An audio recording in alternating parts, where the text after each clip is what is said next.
Selamat sejahtera pelajar-pelajar. Kita bertemu kembali dalam subtajuk yang baru iaitu Perjanjian Julai 1963 dan Peristiwa Pengisytiharaan Malaysia. Jom kita tengok subtajuk ini. Okey, mari kita lihat apa itu Perjanjian Julai 1963.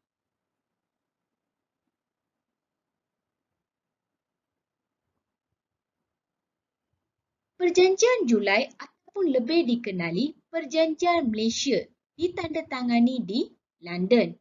Pihak yang menandatangani Perjanjian Julai ini ialah Kerajaan British, Persekutuan Tanah Melayu, Sarawak, Sabah dan juga Singapura.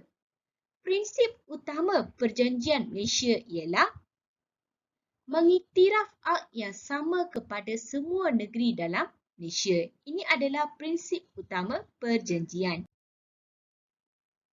Okay, mari kita lihat sekarang apakah intipati Perjanjian Malaysia.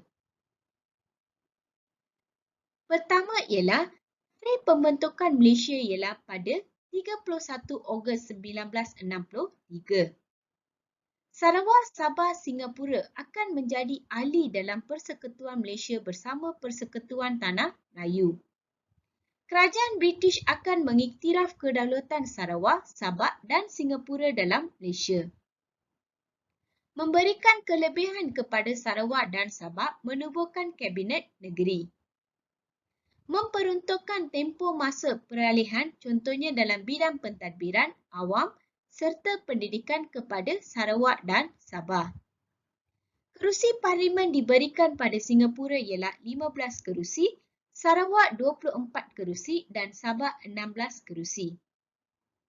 Penduduk Bumiputera di Sarawak dan Sabah mendapat pengiktirafan yang sama seperti orang Melayu dalam perlembagaan persekutuan. Sekarang kita tengok misi PBB dalam pembentukan Malaysia. Indonesia telah membuat bantahan rasmi dalam membentuk gagasan Malaysia. Oleh itu, kita telah menubuhkan Jawatan Kuasa United Nations Malaysia Mission iaitu UNMM. Pada 12 Ogos 1963, ia telah ditubuhkan untuk menilai dan membuat laporan tentang gagasan Malaysia. Ini diumumkan oleh Setiausaha Agung PBB iaitu U-Tan. Lawrence Michael Mott iaitu Duta Amerika Syarikat di PBB telah mengetuai rombongan membuat tinjauan di Sarawak dan Sabah. Kesannya, pembentukan Malaysia pada 31 Ogos 1963 ditangguhkan kerana laporan Setiausaha PBB hanya dapat disiapkan yang menyatakan penduduk Sarawak dan Sabah menerima pembentukan Malaysia. Sekarang, kita tengok peristiwa pengisytiharaan Malaysia.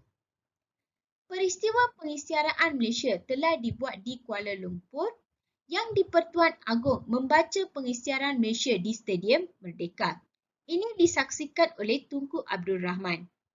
Di Sarawak pula, Datuk Abang Haji Openg Abang Sapi mengangkat sumpah jawatan yang di-Pertua Negeri Sarawak. Pengisytiharaan dibaca oleh Kir Johari Wakil Kerajaan Persekutuan di Kuching. Ada juga anggota Kabinet Negeri. Stephen Kalong Nikan menjadi Ketua Menteri Sarawak pada 22 Julai 1963. 22 Julai diisytiharkan Hari Sarawak dan cuti umum negeri bagi negeri Sarawak. Di Sabah pula, Datuk Mustafa Datuk Arun mengumumkan pengisytiharaan Malaysia di Kota Kinabalu. Menandatangani surat sumpah yang di-Pertua Negeri Sabah yang pertama. Tun Abdul Razak menjadi Wakil Kerajaan Persekutuan. Okey pelajar-pelajar, ini adalah soalan struktur untuk subtajuk 5.5. Okey, soalannya ialah gambar menunjukkan peristiwa termeterai Perjanjian Julai 1963. Soalan A, Apakah anda faham tentang Perjanjian Julai 1963? 4 markah. Soalan B. Perjanjian Malaysia menjamin hak dan kepentingan penduduk Sarawak dan Sabah. Bincangkan 8 markah. Soalan C. Mengapakah kerjasama ini penting kepada negara kita pada masa depan? 8 markah. Okey pelajar-pelajar, kita semua tahu untuk menulis jawapan sejarah, kita perlukan fakta, uraian dan juga contoh. Di sini cikgu sudah sediakan skema jawapan dan contoh-contoh jawapan untuk ulang kaji pelajar. Pelajar-pelajar, anda boleh cuba buat jawapan yang lengkap berdasarkan skema jawapan yang cikgu telah sediakan. Okay, sekarang mari kita lihat contoh-contoh jawapan untuk soalan struktur ini.